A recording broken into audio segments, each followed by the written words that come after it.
हाय दोस्तों, हमारे YouTube channel star study point में आप लोगों का स्वागत है। तो आइए आज इस वीडियो में हम लोग पढ़ेंगे मृदा। इससे कुछ प्रश्नों को हल करेंगे। इससे पहले इस वीडियो को अधिक से अधिक शेयर कर दीजिए तथा चैनल को सब्सक्राइब कर लीजिए, जिससे कि आपको समय समय पर नोटिफिकेशन मिल जाए और आप अपना बेहतर तैयारी कर सके। तो चलिए अब चलते हैं प्रश्न पर। प्रश्न है, विभिन्न प्रकार की मिट्टियों की जल धारण क्षमता का घटता हुआ क्रम है। ए है मृत्तिका, गाद, बालू। बी है मृत्तिका, बालू, गाद। सी है बालू, गाद, मृत्तिका। और डी है गाद, बालू, मृत्तिका। तो क्या होगा उत्तर इसका?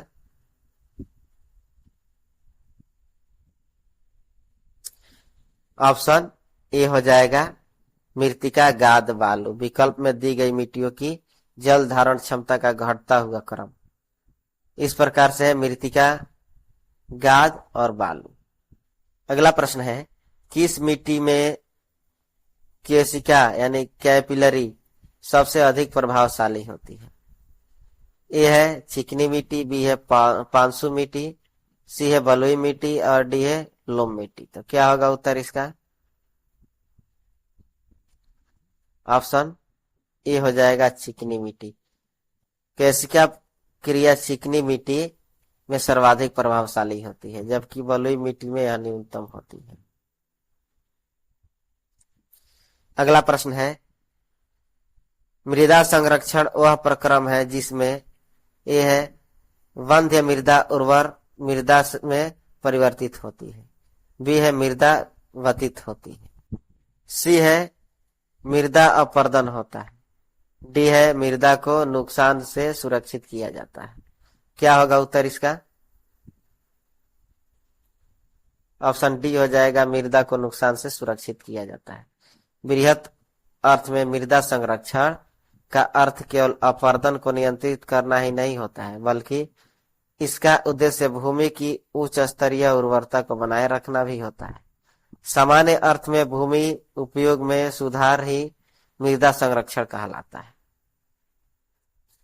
अगला प्रश्न है, टेरा रोसा का प्रारूपिक विकास उस भूभाग में होता है जिसमें ए है चूना पत्थर होता है, बी है साइनाइट होता है, सी है ग्रेनाइट होता है, डी है बलुआ पत्थर होता है।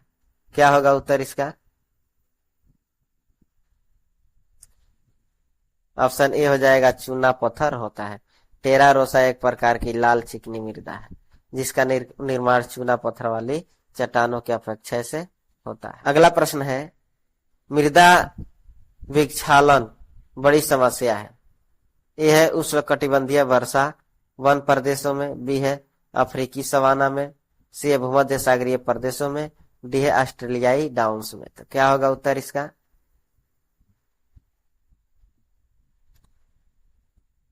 ऑप्शन ए हो जाएगा उष्णकटिबंधीय वर्षा वन प्रदेश में।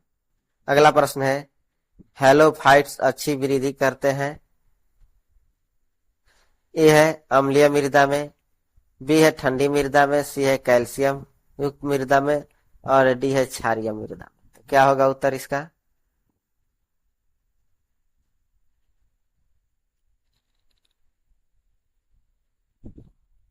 ऑप्शन डी हो जाएगा क्षारीय मिट्टी में।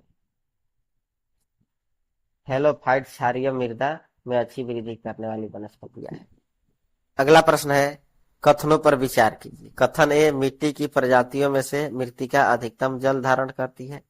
कारण आर है मृत्तिका में रंध्राकाश बड़े आकार के पाए जाते हैं।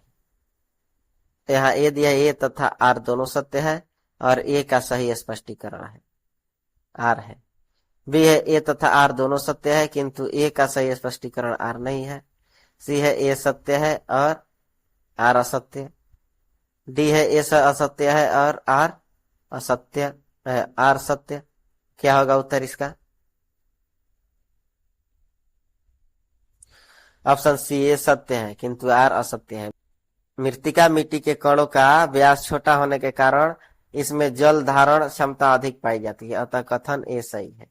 मृत्तिका को कणों का आकार छोटा होने के कारण उसमें रंध्राकाश छोटे आकार के पाए जाते हैं, ये गलत है।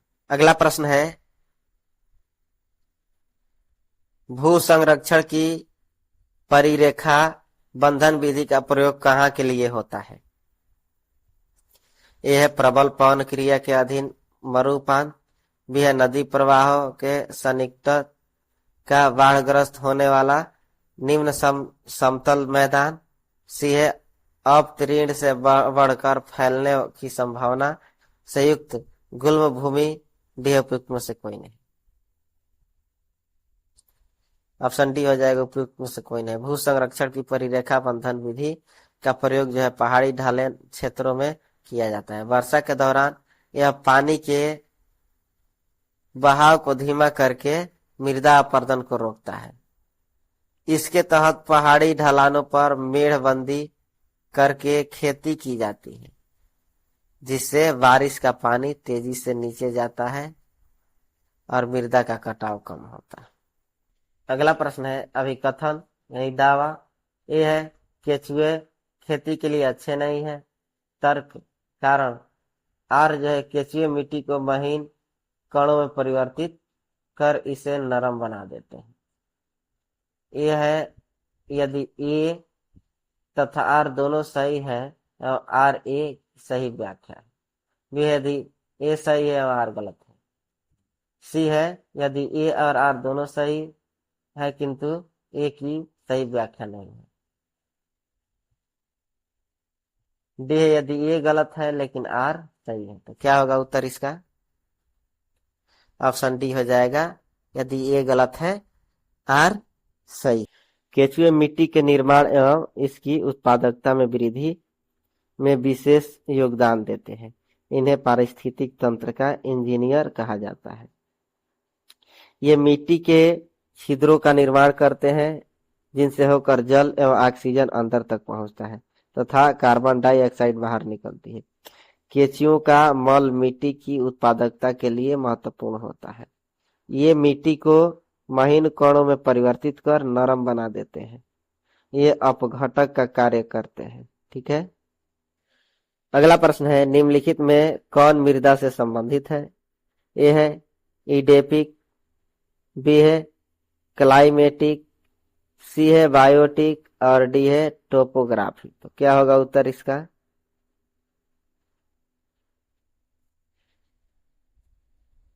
ऑप्शन ये हो जाएगा इडेफिक। मृदा की संरक्षण एवं उनके घटकों को इडेफिक कहा जाता है। यह ग्रीस सब इडाफोस से बना हुआ। तो चलिए दोस्तों, इस वीडियो का यह अंतिम प्रश्न था। इसी प्रकार के प्रश्नों के लिए इस मेरे वीडियो को अधिक से अधिक शेयर कर दीजिए तथा चैनल को सब्सक्राइब करके बेल आइकन को दबा लीजिए, जिससे कि आपको समय पर नोटिफिकेशन मिल जाए और आप अपना बेहतर तैयारी कर सकें। चलिए अब चलते हैं। धन्यवाद।